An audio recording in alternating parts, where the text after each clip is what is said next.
Most people think money comes from printing, like there's a machine somewhere, spitting out dollars. But in modern America, that's not how most money is made.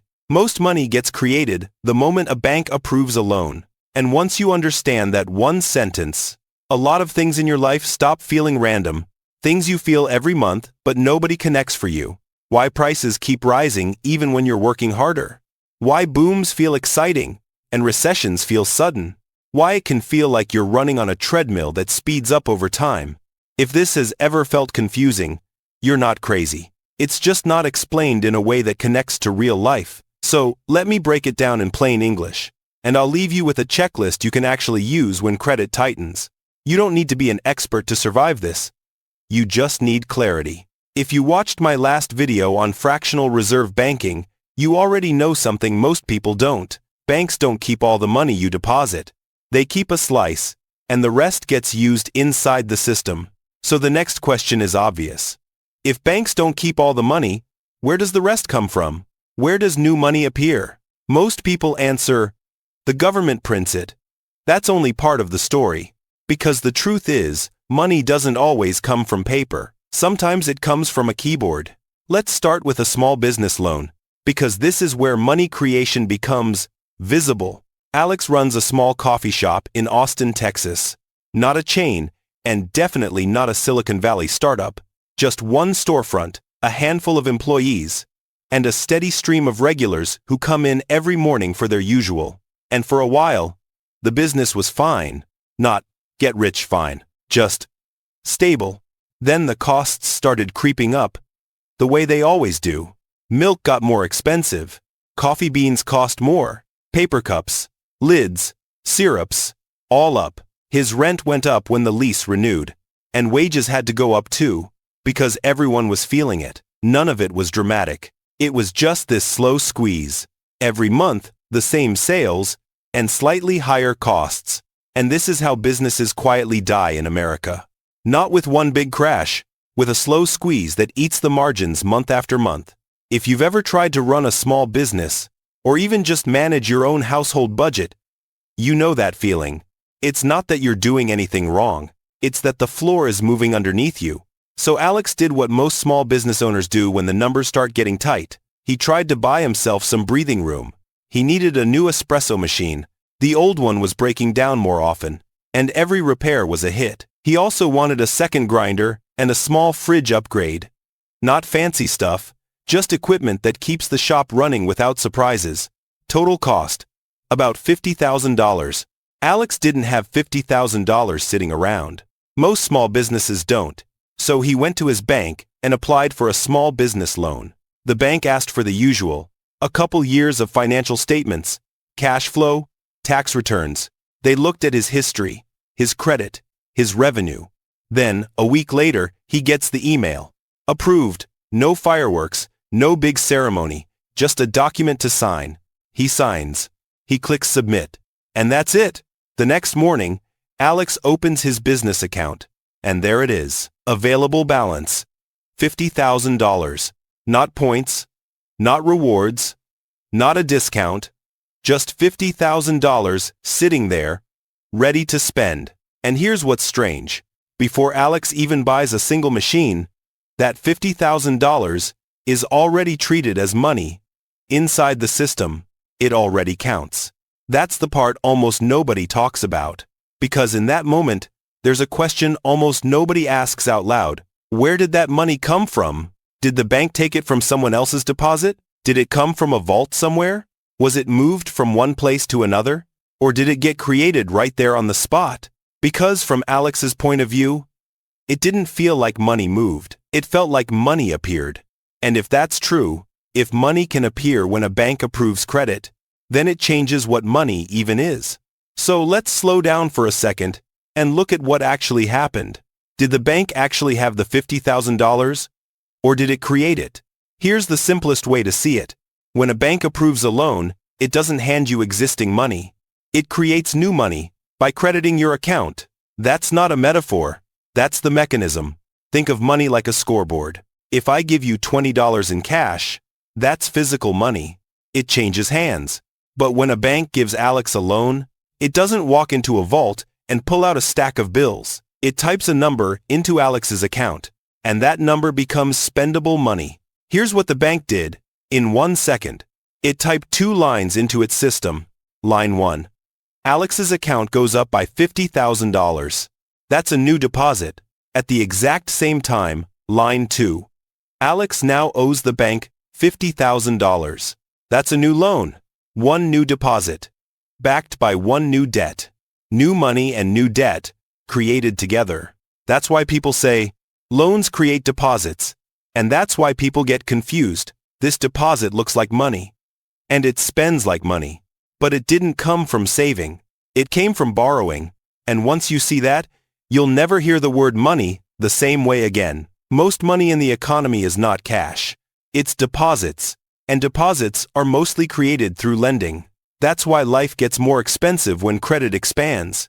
Even if nobody printed a single new bill. Now watch what happens next. Because this is where it becomes real. Alex takes that $50,000 and buys a new espresso machine. The espresso company deposits that money into their own bank account. Now that company has spendable money too.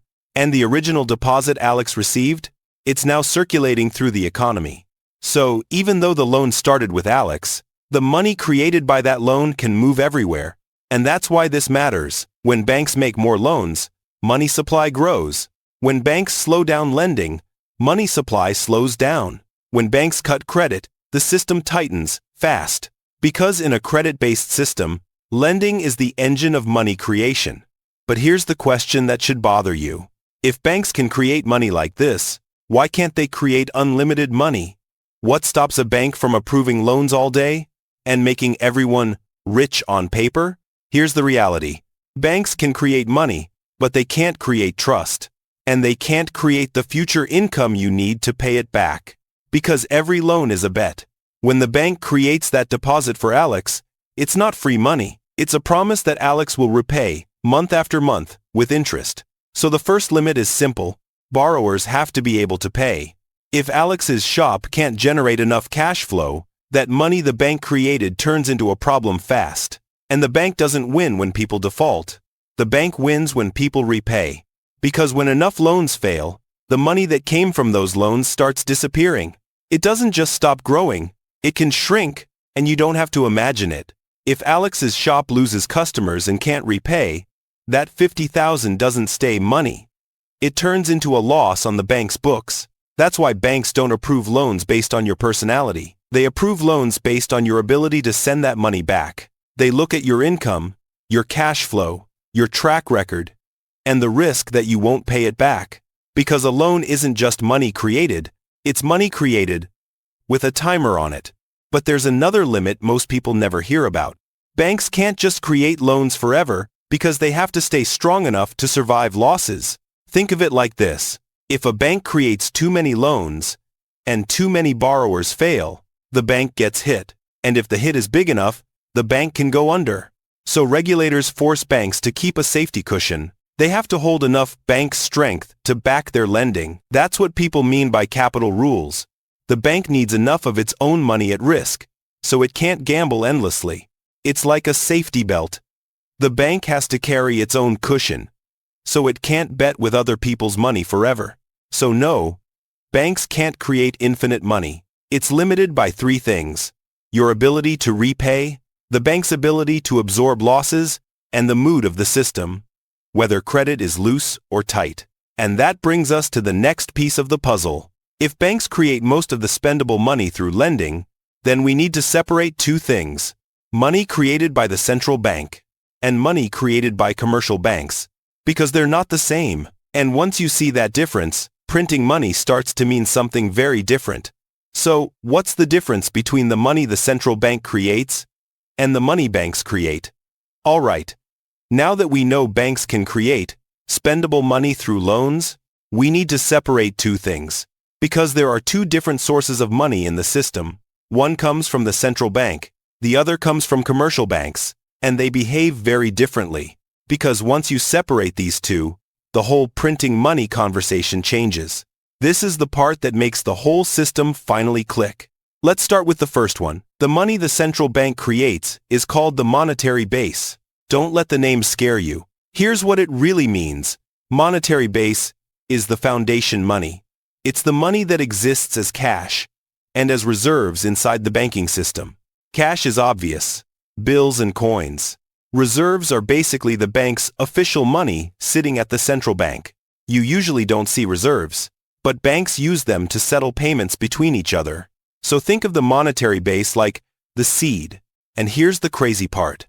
Even if you lined up every dollar bill in America, it would still be a tiny slice of the money people actually use day to day. Because the money you use every week, the money you swipe, send, and spend, is mostly bank deposits. Not paper, not coins, just numbers in your account. Most of the money you use every week is literally just digits on your phone. And those digits are mostly bank deposits. And bank deposits are mostly created through lending. So when we talk about money supply, we're talking about the whole tree. In the U.S., people usually break money supply into two simple buckets, M1 and M2. Again, don't get stuck on the labels. Here's what they mean in real life. M1 is money you can spend right now. It's cash in your wallet. And the money sitting in your checking account. If you can use it today, it's basically M1. M2 is money that's not in your pocket today, but it's close. It includes M1 plus things like savings accounts and money that can be moved quickly. If M1 is money you can spend today, M2 is money you can spend soon, with a few clicks. So most people don't need to memorize this. They just need to understand the shape of it. M1 is your spendable money. M2 is your spendable money plus your easily movable savings. Now here's the key idea that connects everything. The monetary base is relatively small, but money supply, M1 and M2, is much larger. Why? Because most of M1 and M2 is not printed cash. It's bank deposits, and bank deposits are created when loans are created. So the seed is small, but the tree becomes huge. Not because someone printed trillions of paper bills, but because banks created deposits through lending over and over again. And here's one more piece that makes the whole system click. Cash is final. If I hand you $20 in cash, there's no promise attached. But bank deposits are different. A bank deposit is basically a promise inside the system. It exists because someone owes someone. That's why deposits can grow fast when lending grows, and tighten fast when lending slows. So now you can remember it like this. The central bank controls the seed. Commercial banks grow the tree. And if you're watching inflation, prices, and the cost of living, it's not just about the seed. That's why your paycheck can stay the same, while your monthly life gets more expensive. It's also about how fast the tree is growing, and how suddenly it can stop. Which brings us to a phrase you've probably heard 100 times. The Fed printed money. But now you're ready to see why that phrase is misleading. Because printing money today doesn't usually mean a printer. It often means something else. So when people say, the Fed printed money, what are they actually talking about? So you've heard it 100 times. The Fed printed money. People say it like there's a giant printer somewhere, running non-stop. But now that you have the seed and tree picture, that phrase should already feel suspicious. Because in modern America, that's not what printing usually means. Most money isn't physical, it's deposits. And deposits don't come from a printer, they come from credit. That's why you can hear money printing on the news and still feel broke. So when people say the Fed printed money, what are they really talking about? Most of the time, they mean this. The central bank creates more monetary base, mostly in the form of reserves. And reserves are not the same thing as the money in your checking account. Reserves are like the internal fuel banks use. Banks use them to settle payments between each other. They matter a lot, but you can't swipe reserves at Starbucks. You can't Venmo reserves to your friend. You don't pay rent with reserves. And here's the key twist. The Fed can create reserves, but it can't force banks to turn them into loans. So when the Fed creates more base money, it doesn't automatically mean the money you spend every day explodes. Base money is the seed. Whether the tree grows depends on lending. Because the money supply people actually feel, M1 and M2, grows most when banks create deposits through loans. That's why the phrase printing money is misleading. It mixes two different things. The seed getting bigger and the tree growing bigger. And those don't always happen at the same time. Here's a real-life way to picture it. The Fed can pour more water into the system. But if banks and borrowers don't want to lend and borrow, that water stays inside the pipes. It doesn't flow into your life as spendable money. So sometimes you'll hear people say, they printed money, so inflation must explode. But inflation is about what people can actually spend. And that depends heavily on credit, which leads to something most people miss.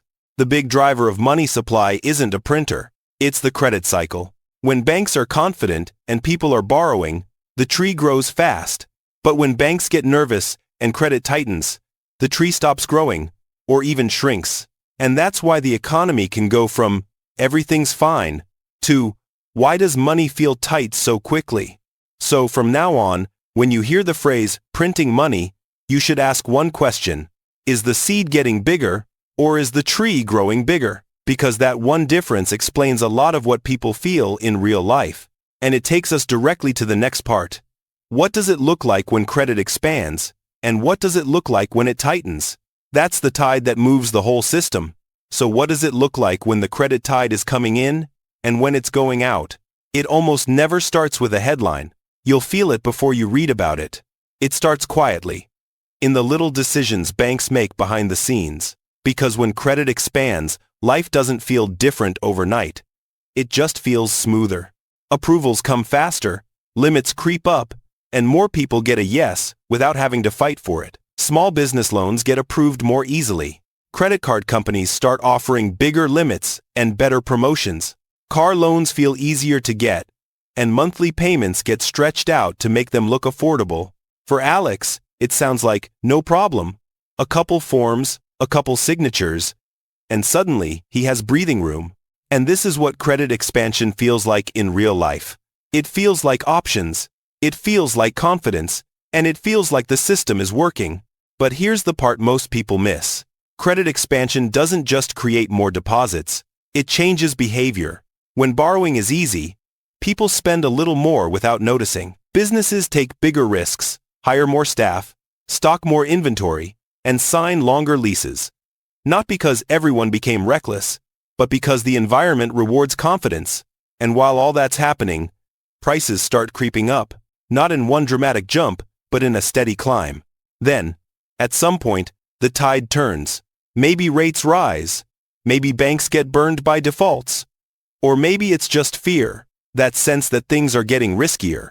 And banks don't announce it on TV. They just tighten. Quietly. You feel it first in the small signals. Approvals take longer. Credit card APRs rise. Minimum payments jump. Some people even see their credit limits cut without warning. For businesses, it hits even harder. Because many small businesses survive on rolling credit and steady cash flow. Alex goes back to renew a line of credit, or asks for another loan, and this time the tone is different. They want more paperwork, stronger numbers, and a lot more proof the business can handle the next year. In plain English, we're not comfortable right now. And what that really means is simple. The system is pulling back, and this is why recessions feel like they come out of nowhere. Because when credit tightens, it doesn't just slow spending, it slows the creation of new deposits. And when enough credit stops flowing, money stops growing. Sometimes, it even starts disappearing, which leads to the strangest truth in the whole money system. If debt disappears, does money disappear too? Let me show you what I mean. If debt disappears, does money disappear too? Okay, here's the part that sounds crazy the first time you hear it. If most money gets created when banks make loans, then the opposite is also true. When loans get paid off, a lot of that money disappears. Not moves, not goes back into a vault. It literally stops existing as spendable money. And here's the wild part. This happens every single day. Quietly, every time someone makes a normal loan payment. This is why the system feels so weird. Because in your mind, money feels like a thing, like a substance. But in modern America, most money is more like a number on a scoreboard. When the bank gave Alex his loan, it created a deposit. That deposit is what Alex could spend. But the deposit only exists because the debt exists. So when Alex pays the debt down, the deposit that was created by that debt gets erased. It's like hitting undo on the original keystroke. Let's make it painfully real. Alex makes a payment. Let's say he pays back $1,000 this month. On his end, he's thinking, I sent the bank money.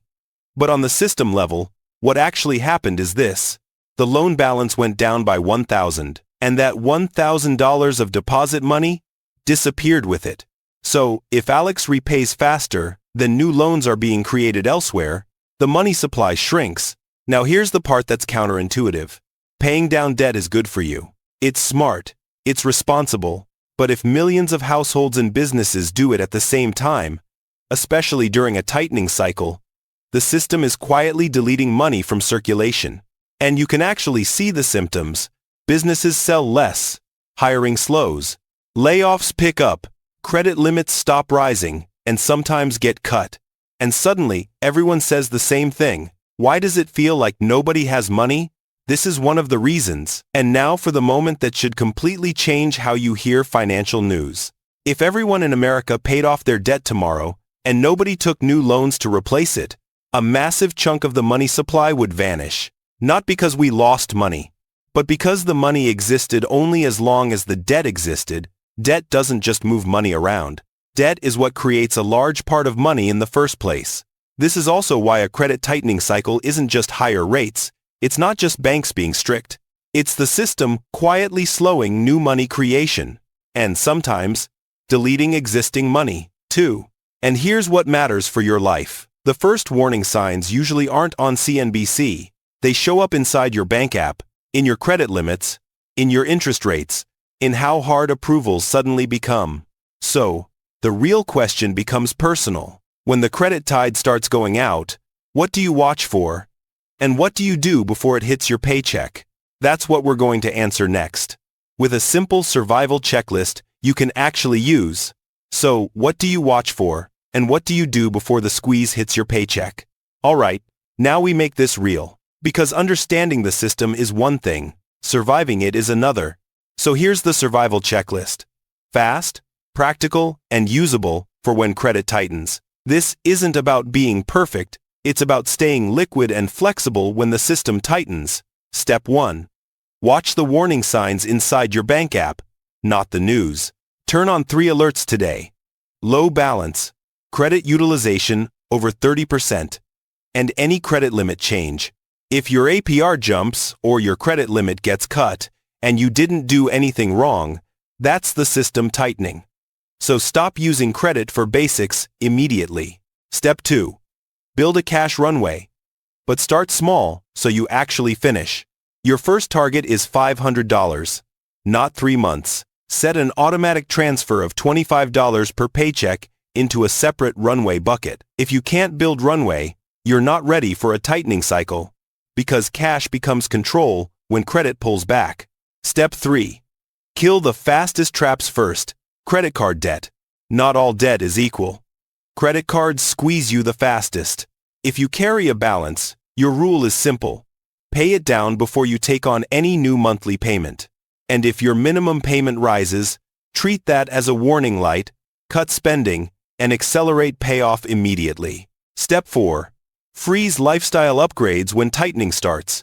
No new car payment, no financed furniture, no buy now pay later habits. If your income is stable, you can grow later. But don't lock yourself into new fixed payments right before the tide turns. Step 5. Lock job stability before you chase opportunity. Update your resume. List 2 backup income options and keep your monthly costs lean. If layoffs start happening around you, your move isn't panic. Your move is runway, plus stability. Fast. Step 6. If you run a small business, protect your access to credit before you need it. Keep your numbers clean, your paperwork ready, and never rely on one lender. If a bank starts asking for more documentation than usual, assume tightening is here, and preserve cash immediately. Step 7. Set your panic rules now. While you're calm, write 3 rules and follow them. I don't borrow for lifestyle. I don't carry credit card balances. I keep runway above 1 month. If you don't set rules now, fear will set rules later, and fear makes expensive decisions. These are small moves, but they're the difference between panic and control. That's the playbook. Because in a system where money is created and destroyed through credit, the people who survive aren't the smartest. They're the ones who prepare before the squeeze hits. And now you'll understand something most people don't. When everyone around you says, "Why does it feel like money is tight?" You'll know exactly what's happening and what to do next. And the next time you hear, "The Fed printed money," you won't just hear a headline. You'll ask the real question. Is credit expanding or tightening? So let's bring it all together. Most people grow up thinking money comes from work or from the government. But now you know the truth is stranger. And more important, in modern America, most spendable money is created when banks lend. Money expands when credit expands. And money can disappear when debt gets paid down and credit tightens. That's why the world can feel fine and then suddenly feel tight, because the system isn't just powered by cash, it's powered by confidence. And confidence shows up as credit. And here's the real takeaway. The people who get hit hardest aren't the ones who did something wrong. They're the ones who didn't know what game they were playing. But once you understand how the money system really works, you stop panicking at headlines. You start reading signals. You start building runway. You start protecting your options before everyone else realizes the tide is changing. So if this video helped you see the system more clearly, subscribe. Because this channel isn't here to scare you. It's here to make sure you understand what's happening and know what to do next. And if you want the next video in this series, I'll show you exactly what happens when credit tightens, who gets hit first, why it spreads, and how to position yourself so you don't get trapped. Until then, stay calm, stay clear, and stay prepared. In a credit-based world, the safest person isn't the one with the most money. It's the one who can survive without needing credit.